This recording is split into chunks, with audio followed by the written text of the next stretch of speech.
Hey, welcome to the Swinetime podcast. I'm your host, Brian Swinehart. I'm excited to be here today with you guys, man. Today, I know it's probably gonna blow your mind. This is probably gonna blow the roof off of your mind. But today, I'm 40 years old, man.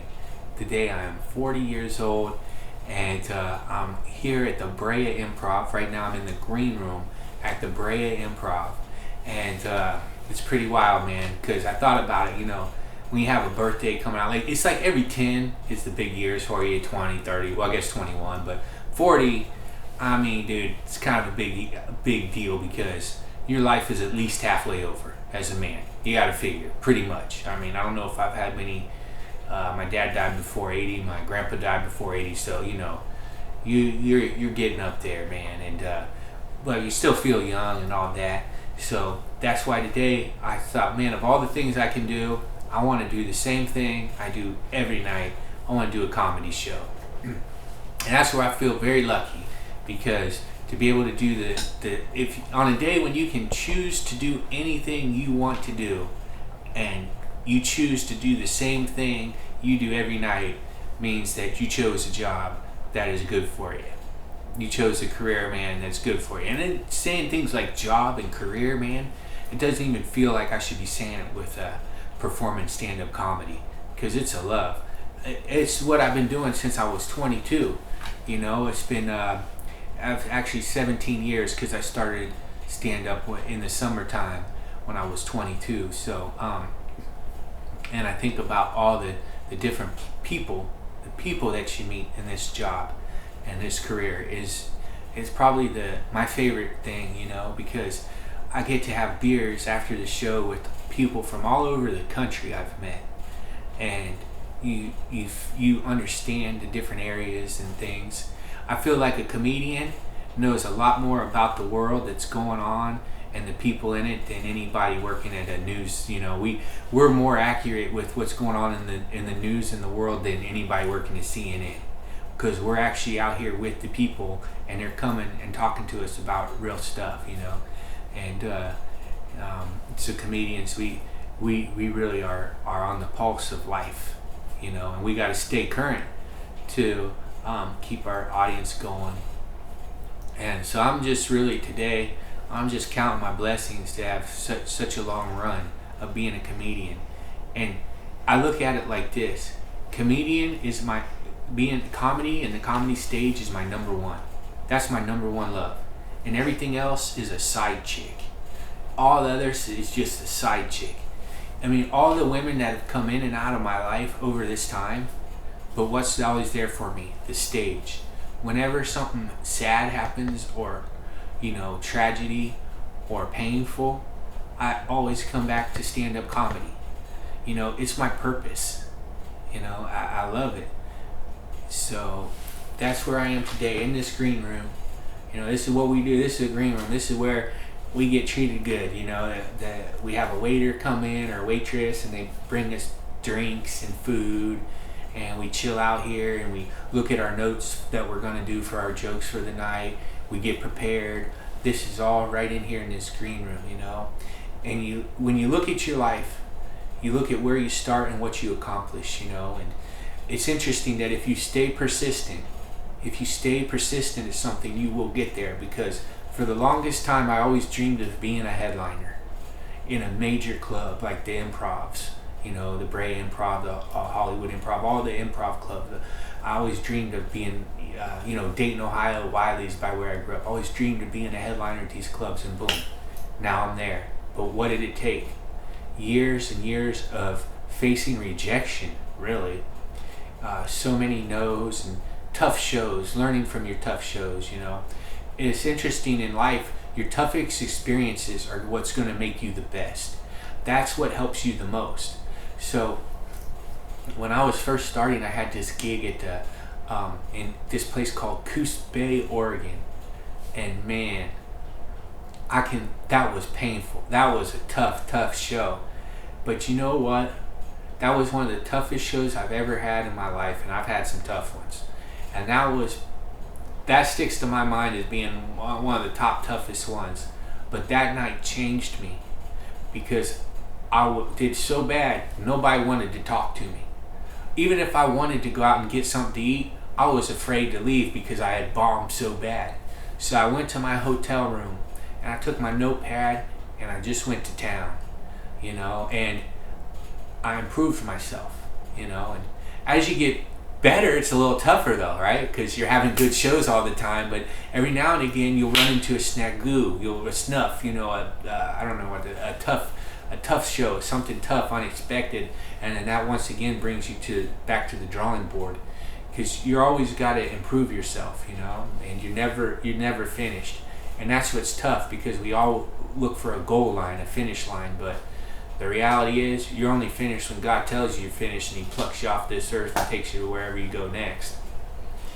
So that's really some things that I've learned from doing these gigs for so long, and being 40 years old now, man.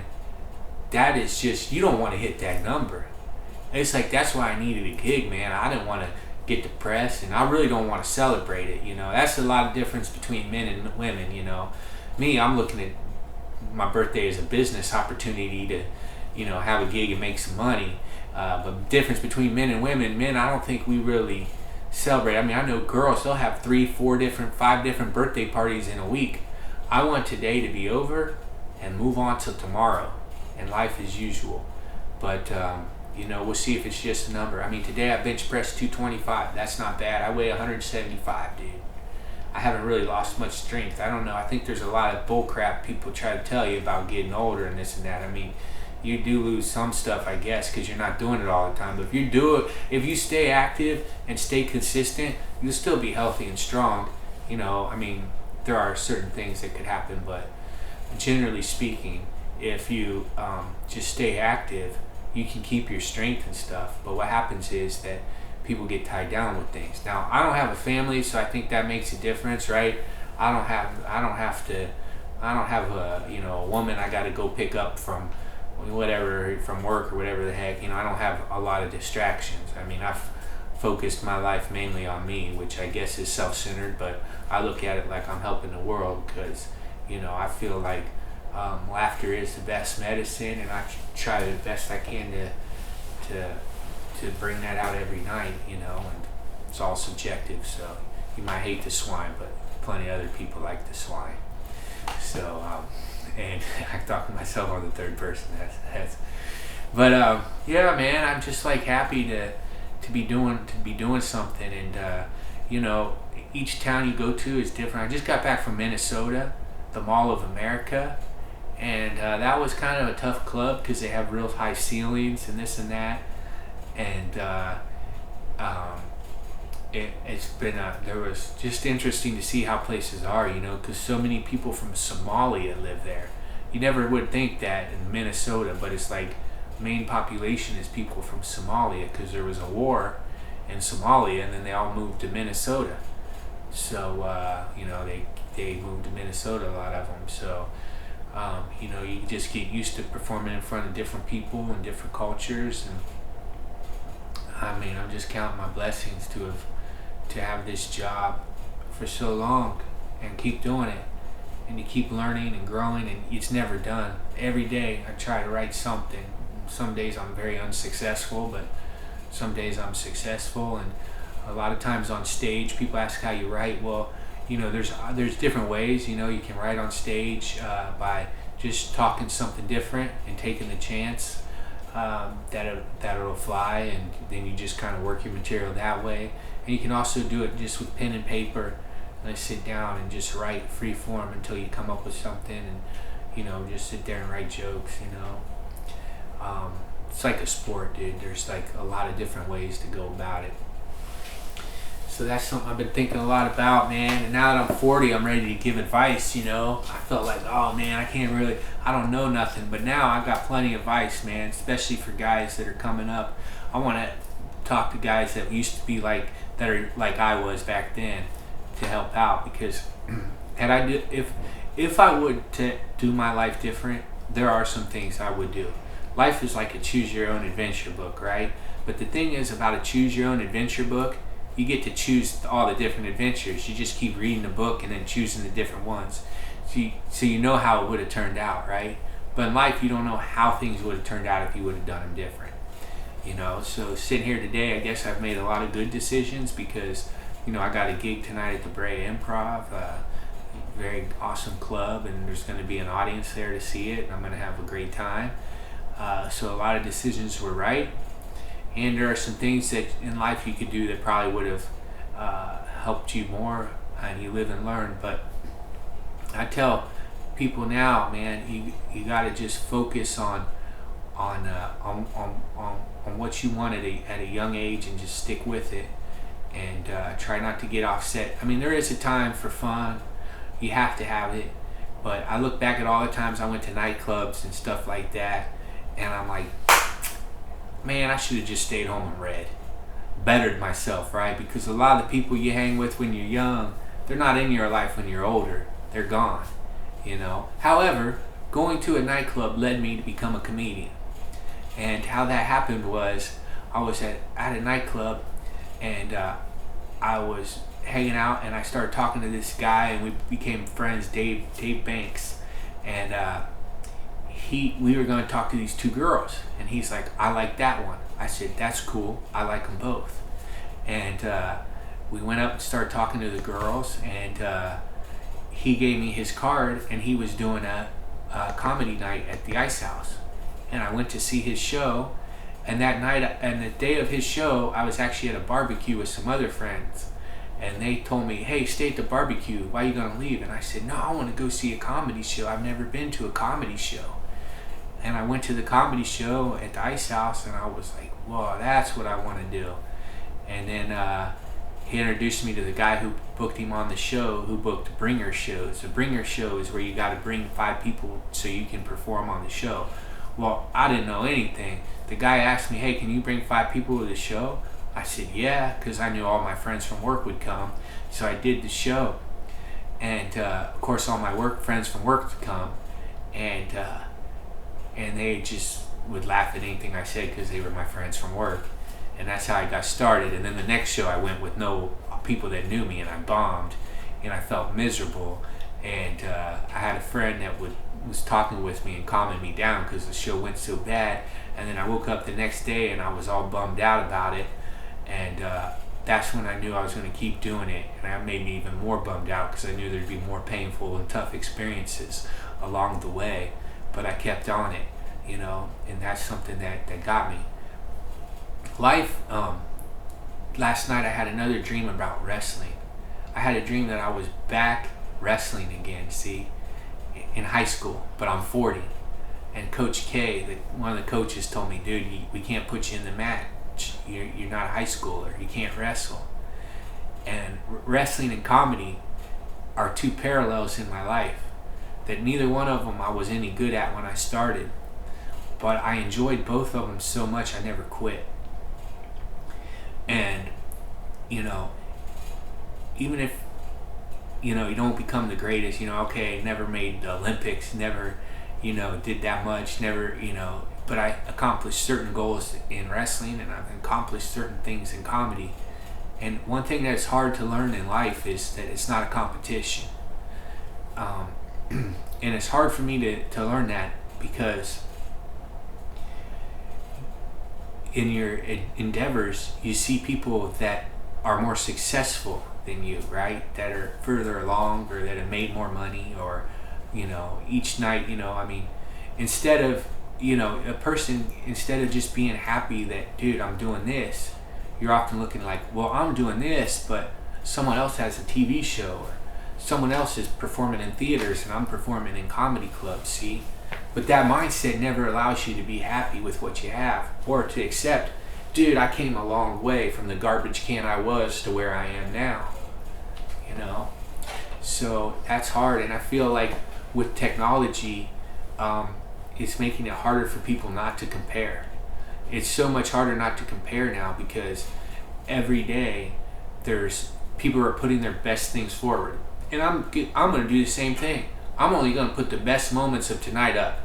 I'm not going to put, if I have a joke tonight that doesn't fly, I ain't going to post that up. But if I have a joke tonight that does well, I'll put it up, because people put their best self forward. And that's another thing I've learned in these years as being a comedian, is that technology is it's really changed our society so much from when I started. And cell phones were not able to do what they can do now, and they were kind of newer. They were still new, and you could, maybe you could text or whatever, barely, but it wasn't like now where there's just like I feel people are connected with technology, but we're actually less connected as people. And I would be lying if I said I don't miss the days when you didn't have to worry about people, on their phones while you're on stage, and who knows what the future holds with that. I've been noticing that some people are like leaving some of the social media platforms, which I think is good. And I took a little while off myself, and I felt way better when I did. I think it comes down to that whole comparison thing. And even today, dude, God, man, one of this girl I dated back when, man, sent me a happy birthday message on Facebook, and then I scroll through and see she's married. Well, man, I would rather you not send me that happy birthday than see your happiness in that. Well, actually, I want to be happy, but you see what I'm saying? It's just like, oh damn, and that's freaking me the hell out too, because now all these girls, man, this lifestyle I have is not a normal lifestyle. Being a comedian, it's almost being a rock star, right? As far as your nightlife and party things and stuff like that.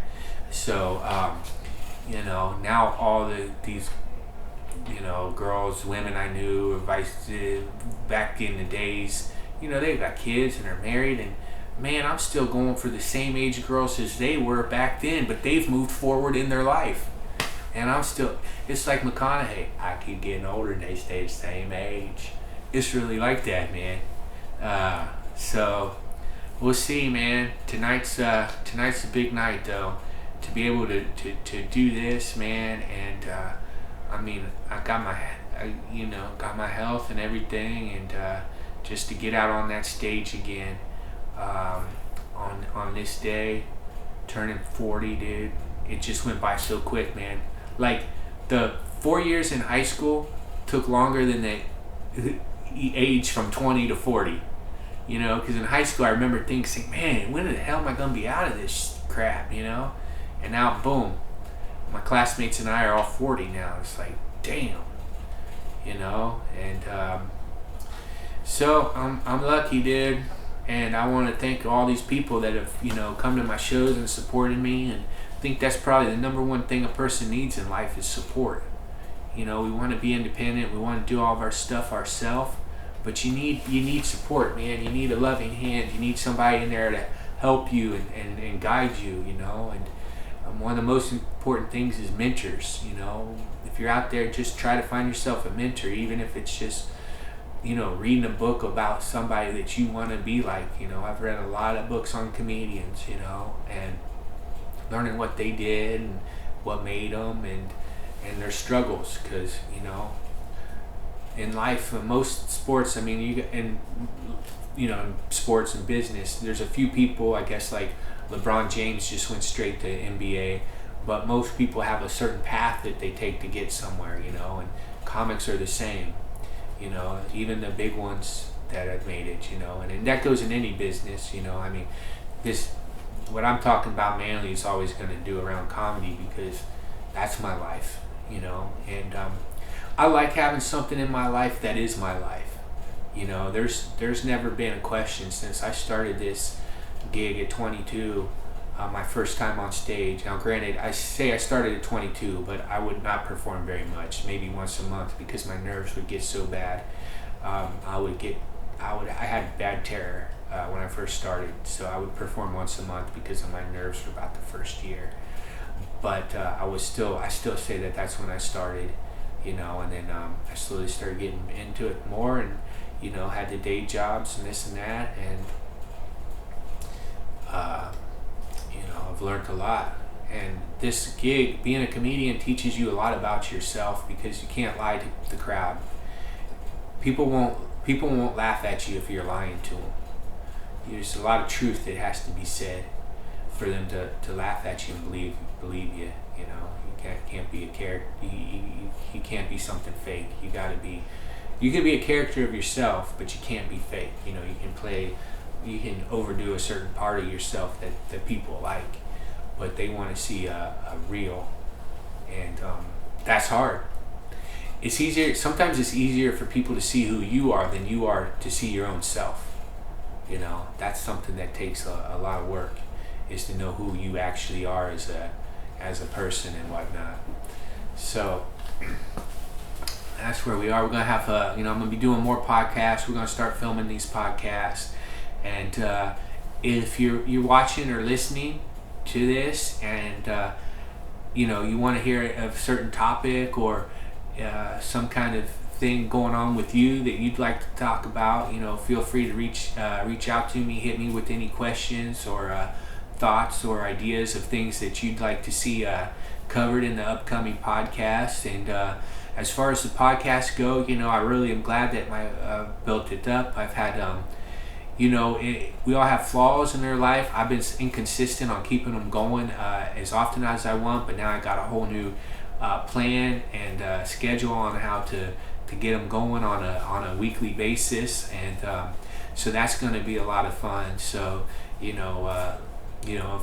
you like what we're doing, and I'm going to start having some guests. If you like what we're doing, please follow along and connect with me. You guys know, anybody knows me knows that I'm pretty easy to get a hold of, man. I'm not a hard person at all to get a hold of, mainly unless I've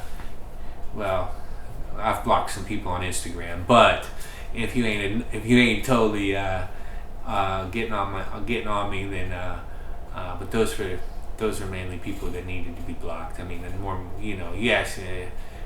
Okay, I don't even know why I'm talking about that. That's distracting. See, that's the problem with technology. It gets your head, right? We're thinking about stuff that is not present in the moment. This shit doesn't mean anything. God damn, man. Anyways, I'm happy to be doing a gig tonight. I thank everybody for watching, man. I'm going to go out here to Bray Improv, have a good time on my birthday, man. Make the best of it. And I want to thank you guys for listening and supporting me. And this has been the Swinetime Podcast.